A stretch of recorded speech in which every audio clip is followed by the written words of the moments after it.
Hai semua, batu marmer memiliki harga yang mahal dikarenakan batu marmer ini merupakan batu alam yang proses pembentukannya memerlukan waktu puluhan juta tahun. Dan batu marmer ini diperoleh dari pertambangan marmer, baik yang berada di permukaan tanah maupun di bawah permukaan tanah. Selain di Indonesia, banyak sekali pertambangan-pertambangan marmer di berbagai negara, namun ada pertambangan marmer yang sangat terkenal akan kualitasnya, yakni marmer Carrara yang berada di negara Italia. Dan untuk mempermudah penambangan di tambang marmer Carrara ini, mereka menggunakan berbagai macam alat berat canggih dalam proses penambangannya.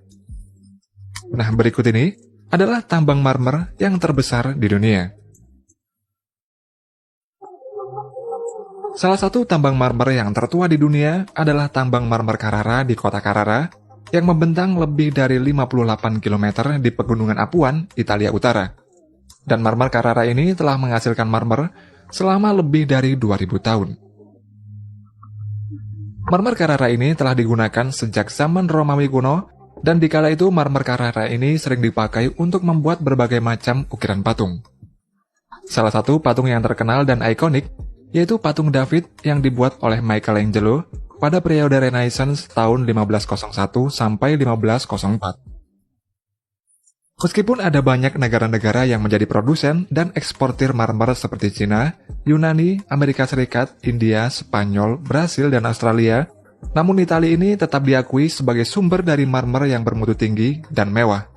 Serta marmer Italia ini telah diekspor setidaknya ke 140 negara di dunia. Tambang marmer Carrara ini merupakan penghasil marmer yang terbesar di dunia, di mana setiap tahunnya tambang ini dapat menghasilkan sekitar 4 juta ton marmer per tahun. Pada tambang marmer ini juga memiliki pekerja yang berjumlah 13.000 orang. Banyaknya pekerja tersebut membuat tambang marmer Carrara ini memiliki nilai bisnis hingga 1 miliar US dollar atau setara dengan 14,5 triliun rupiah. Di lokasi tambang marmer Carrara ini memiliki bentuk pegunungan kotak-kotak yang unik. Dan hal ini disebabkan dari hasil proses penambangan batu marmer tersebut. Sebelum marmer ditambang, pada tambang marmer ini akan dilakukan proses stripping, yaitu proses memindahkan berbagai lapisan geologis di atas tanah yang menutupi batuan marmer. Kemudian dalam memotong marmer, kebanyakan di tambang marmer menggunakan diamond wire. Sebelum batuan marmer ini dipotong dengan diamond wire, batuan marmer ini akan dibor dulu dengan menggunakan mesin wagon drilling di 3 titik, yakni 1 titik vertikal dan 2 titik horizontal di kanan kirinya. Setelah itu, diamond wire dimasukkan ke lubang hasil pengeboran, dan pada proses pemotongannya, air akan digunakan sebagai pelumasnya.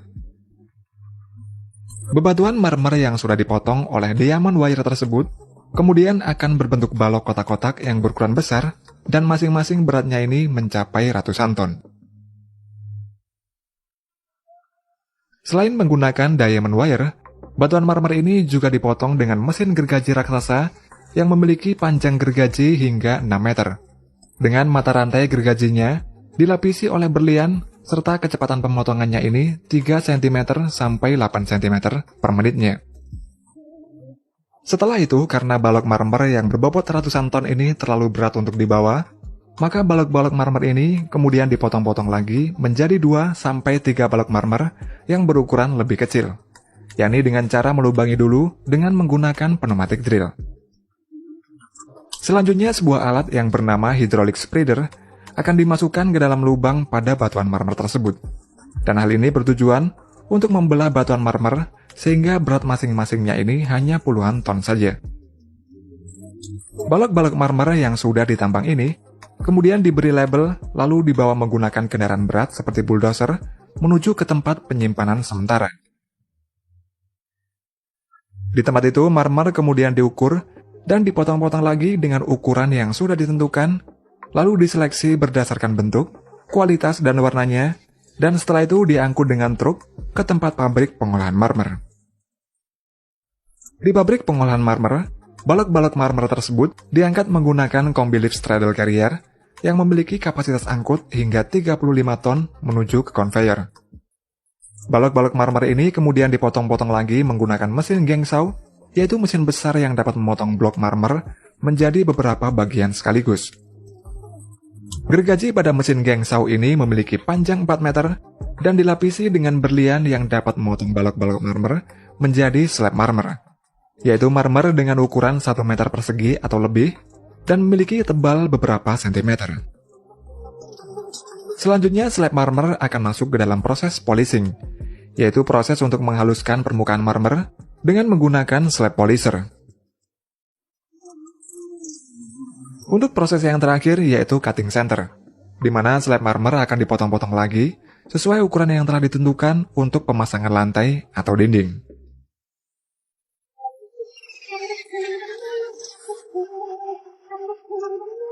Sedangkan untuk proses penambangan marmer pada terowongan bawah tanah, hampir sama dengan proses penambangan marmer di atas permukaan tanah. Dan yang membedakan adalah proses awalnya, karena dinding lokasinya harus dibuat terowongan dulu, lalu dinding terowongan ini dibeton sampai menemukan lokasi bebatuan marmer. Setelah batuan marmer ditemukan, selanjutnya bebatuan tersebut akan dipotong-potong menggunakan mesin khusus. Salah satunya adalah menggunakan mesin Vantini Tunnel Chainsaw, di mana mesin gergaji ini dibuat khusus untuk memotong marmer pada terowongan bawah tanah. Mesin gergaji ini memiliki kedalaman pemotongan hingga 3,2 meter, serta dapat berputar 360 derajat, sehingga dapat memotong marmer dengan posisi vertikal ataupun posisi horizontal. Setelah dipotong dengan gergaji, balok marmer akan ditarik dengan ekskavator, dan kemudian dipotong-potong lagi menjadi balok marmer yang lebih kecil, yang mana prosesnya ini sama seperti proses di luar terowongan. Untuk di beberapa tempat di tambang Karara ini, di dalam terowongan juga sudah terdapat pabrik penggergajian sampai proses finishing. Sehingga ketika keluar terowongan, marmer-marmer tersebut sudah siap untuk dijual.